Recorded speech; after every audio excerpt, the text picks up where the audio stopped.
Now, as much as I love me some late 90s vampire slaying content, there really was nothing like watching Wesley Snipes monosyllabically dusting vamps to the tune of an old school techno house club rave score.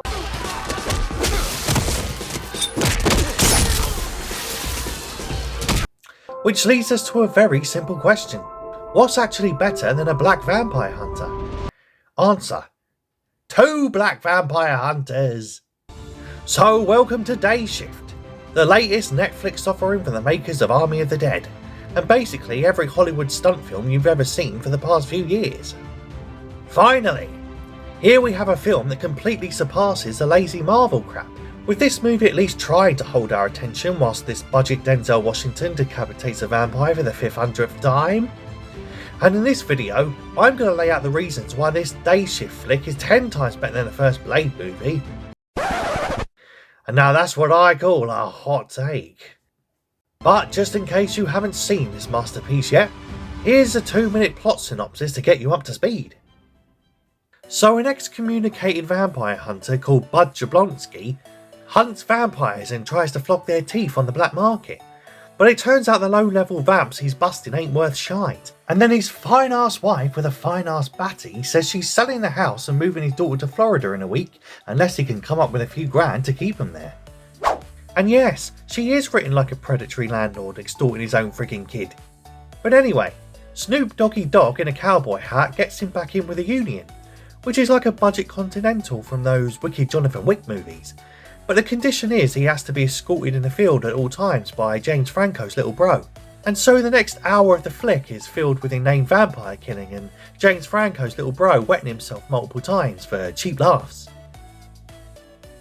Oh, and there's also some Mexican vampy woman, what looks like a budget Salma Hayek from Dusk Till Dawn, who's upset that Bud killed her daughter who looks like her nan, and is also a realtor whose devious plan in the movie is to gentrify his LA neighbourhood, because reasons. Don't worry though, because that last subplot goes absolutely nowhere, as the entire film is basically a demo reel for industry stuntmen to jack each other off and one-up one another to do the best flying spinny kick, and the film couldn't seem to give a stuff about plot or narrative resolution anyway. So then some things happen and Snoop gets blown to Kingdom Come for some reason, but then he doesn't, and some dude I forgot was even a thing till this moment gets his arms torn off, and then Budget Blade kills the Salma Hayek broad, and then Bud takes his newly saved family to a snowy mount where he ice skates uphill. The end. Alright, confession. I may have fallen asleep in the last 10 minutes and totally made up that last part, but it sounds like something that would happen in this movie. Now that may all sound tedious when summarised in the span of 2 minutes or so, but actually it's really good, especially if you're searching for a quick cure for insomnia, and it's 10 times better than that poncy Blade flick, especially the bit where Wesley Snipes takes out a club full of vampy suckers in a shower of blood. That sequence is pathetic in how false and edgy it's trying to be, and also so painfully 90s. This movie, however, gets with the times. Like when James Franco's little bro has a Nickelback ringtone with a song no one's heard since 2005. No! Or when they tried to make a mullet resurgence a thing. Something I'm still not entirely sure was done unironically or not. But who cares? This film starts with beating up old grannies. And it's been a long time since I've had to pause a film 5 minutes in to let my raging lob on go down. Although this scene is quite strange. I'm not entirely sure why this highly capable and experienced vampire hunter doesn't just go round opening up all the blinds as he moves through the house in daytime. Even Buffy would have had the initiative to do that, and she's a teenage girl who died twice for Christ's sakes. But this scene is a great showcase in how hard it is for vampires to be killed in this movie's universe, and also gives director J.J. Perry the opportunity to shoot his beloved contortionist actress from every angle and up her every cranny. And she's someone who must have been paid by the hour, because this scene feels like it goes on for flipping hours, which is in deep contrast to that OG Blade flick, where the titular character dusts his vamps in seconds, showing us a character who clearly doesn't mess around and has no time to pity the fool. Oh, wrong big black guy, soz. Anyway, one of the most iconic scenes in the first Blade movie is the pureblood vampire Dragonetti getting roasted alive by a sunrise, and Day Shift features a direct homage to this, where main baddie Audrey tortures a vampire minion by tying him up and leaving him to burn in the sun. But for some reason this doesn't seem to actually kill vampires in this movie, and so instead of featuring a badass scene like Dragonetti's body melting layer by layer to showcase your special effects talent, this lady just has her victim get covered in concrete under the foundations of her new real estate building, which is far less messy and avoids all the potential gore what fans of the genre are presumably hoping for. How brilliantly subversive. I bet Ryan Johnson is wetting his panties. And speaking of homages that ain't totally straight up rip-offs of other films from 20 odd years ago, this movie also has daywalkers in the form of vampires using sun cream to run around town in broad daylight, just like main baddie Deacon in the first Blade film. However, the difference here is the filmmakers take this idea to the next level by doing fuck all interesting with the concept and totally dropping it when it's no longer relevant. But hey, at least it allows the plot to progress for a bit, and no one remembers the first Blade film anyway, so you shut up, bigots. Speaking of, I love how racially conscious this movie is, like when Bud Jablonski tries to pay for his frozen yogurt with Black History Month discounts. Again, another proposal that I'm not quite sure if the movie is presenting unironically or not. Because I've actually heard of people trading on the suffering of their skin colour, like when descendants of slaves rightfully request reparations, or when gingers ask for 3 bottles of aloe vera from the hotel after they've fallen asleep on the sun lounge on holiday in Mykonos. Anyway, there's so many new and original things in Day Shift that I promise you ain't going to find in any other film. I mean, where else are you going to see Snoop Doggy Dog mow down a bunch of bloodsuckers with a giant fuck-off machine gun? Not in Blade, that's for sure. And speaking of, this Snoopy canine fella is kind of like the Whistler character from the first Blade flick. And all I can say is Black Cowboy Whistler, what also does a shit ton of weed, is the version of Whistler I never knew we needed, but now I see we totally deserved. And also speaking of scenes I never knew we needed but totally deserved, where else are you going to see a Mexican vampire lady do a lispy Gollum impression? Not in Blade, that's for sure. I mean, in all seriousness, we act like that 90s pick was so great, but the movie's supporting characters were proper shite. I mean, the main baddie in that flick is one of the worst bad guy names ever, as Deacon Frost is meaningless garbage, and can't hold a candle to the far superior baddie in this film who's called Audrey San Fernando. A name that is not only super rocking cool, but actually relates to a character wanting to redevelop the San Fernando Valley, which is also where the movie is shot and set. See, nothing in this film happens by accident. Everything has meaning.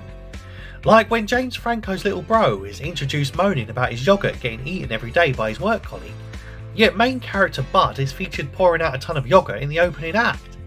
This subtly shows the contrast of the lives and attitudes of the main characters, and the filmmakers do it all through the wonders of thematic dairy. What special geniuses! But anyway, back to the crappy side characters in the OG Blade. I mean, admittedly, the female supporting roles leave a lot to be desired in both movies, but the nondescript generic white guy in a suit, whose name I can't remember or care to look up, is 10 times better in Day Shift than Donal Logue's snarky Quinn was in Blade, and the only reason I remember that name is because it reminds me of the late actor Glenn Quinn, who played Doyle in one of my favourite TV shows of all time, Angel: the series. Which, come to think of it, was also about a dark and brooding vampire hunter that doesn't say a lot but has a wimpy by the book psychic at the start who goes off the rails by the show's end. Anyway, R.I.P. Glenny boy. The rats would always be low, and you certainly passed the test. But go on, admit it. James Franco's little bro did a stellar job in this film, playing a dual role of the bookish nerd who always wets himself in the first half of the film, and a feral vampire version who manages not to wet himself in the second half of the film. I mean, talk about a character arc. Oh, these filmmakers are geniuses. And to my memory, the only character in the OG flick to play a dual role is Blady Boy's mum, who starts the film giving birth to him with love, and then ends the film by trying to shag him. Now, I love a good incest movie as much as the next guy, unless the next guy is Joseph Fritzl. But I think Blade took it a little bit too far. And I'm pleased to say Day Shift has none of that creepy stuff. Not even when this budget Denzel fella takes his daughter up the tunnel. Ooh, relax, it just sounds worse than it is. Nah, this flick is so wholesome. I mean, where else are you going to see James Franco's little bro do squirrel noises in a car while sitting in a puddle of his own piss? Not in Blade, that's for sure. And I think this wholesome tone is largely down to the movie's humble filmmakers. I mean, Day Shift was directed by a legendary stuntman featuring all his stuntmen buddies from across the industry, including the hunky badass Scott Adkins, although here doing the worst Russian accent since that fat boxer bloke in Iron Man 2. I want my bird. Want a bird? I want my bird. I want my bird. As mentioned earlier, this movie is like a stuntman's demo reel, with so many bendy women thrown around the room that I had flashbacks to my childhood, when my double-jointed mum once cooked the wrong pie for my dad after work and screamed about how he couldn't take steak and kidney for, quote, the third day in a fucking row. Anyway, on a technical level, this movie has one thing that the Blade movies certainly don't, and that's a fuck ton of modern day drone shots, son. Although the current trend of speeding up said drone shots is bizarre and always makes the footage look rather crappy, it does give the film the much needed energy and vim, which is something the Blade film lacked, especially when it failed to even feature a single car chase in the movie.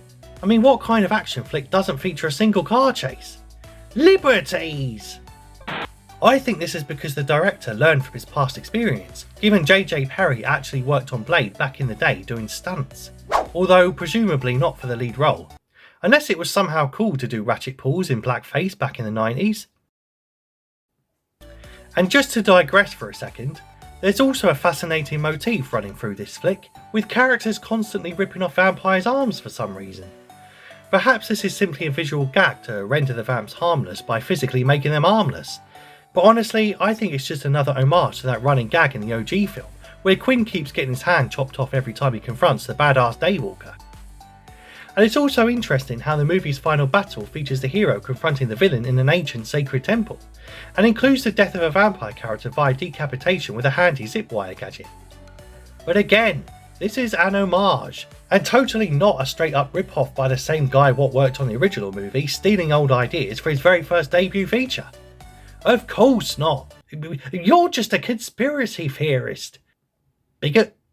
Anyway, what I appreciated most in Day Shift is the focus on humour over story, character or coherency. I thought finally beheading the Franco brother was hilarious and a great gift for the audience, albeit they did the wrong Franco brother. And the movie having the balls to make the main character an imbecile, like when he knows the bad guys are after his family, so the first thing he does when trying to protect them is take his daughter right back to their house, where common sense tells you it'll be the first place the vamps would look for him, was also amusing in its stupidity, even if undeniably a brave writing decision. I mean, the first Blade film certainly didn't have the courage to make their hero a bumbling buffoon. Although my favourite joke in this movie is the casting directors hiring Jamie Foxx, a black dude with one of the sexiest names ever to play Bud Jablonski, a guy with the most Jewish name I've ever heard in my life, who for some reason is played here by the smoothest African American in Hollywood.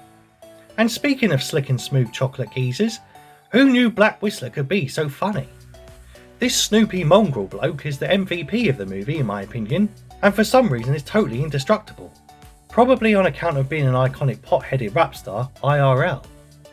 Personally though, I think it was a travesty and missed opportunity to not have included this Snoopy Hound chappie in the OG Blade film. I mean, even Coolio had a cameo in Batman and Robin around the same time, and contrary to popular rumour, he didn't even have to suck off Joel Schumacher for the privilege. Although apparently he was supposed to go on to play the Scarecrow somehow in the now cancelled Batman 5, so maybe he did give Jay Shuey the blowy of his life after all. Ultimately though, it's entirely clear that Netflix's Day Shift is superior in almost every way to Marvel's, but not proper Marvel's, original Blade film.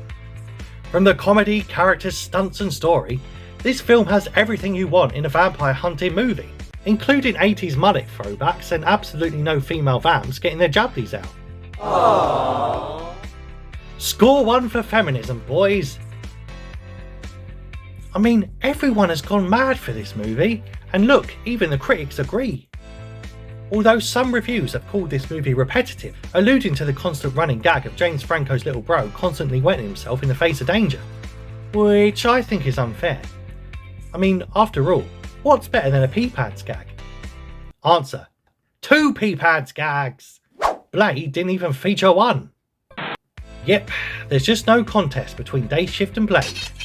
And at the end of the day, who would you want backing you in a fight? Blade the Daywalker, or the kind-hearted Bud Jablonski, who sold off his shoes just to keep his daughter in LA. Oh, you're right. You'd want the Snoopy canine cowboy fella all day, son. West Side for life.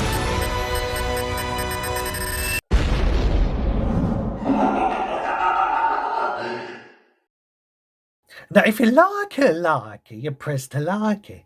Wanna subscribe it, you press subscribe it. It's cookie simple, man.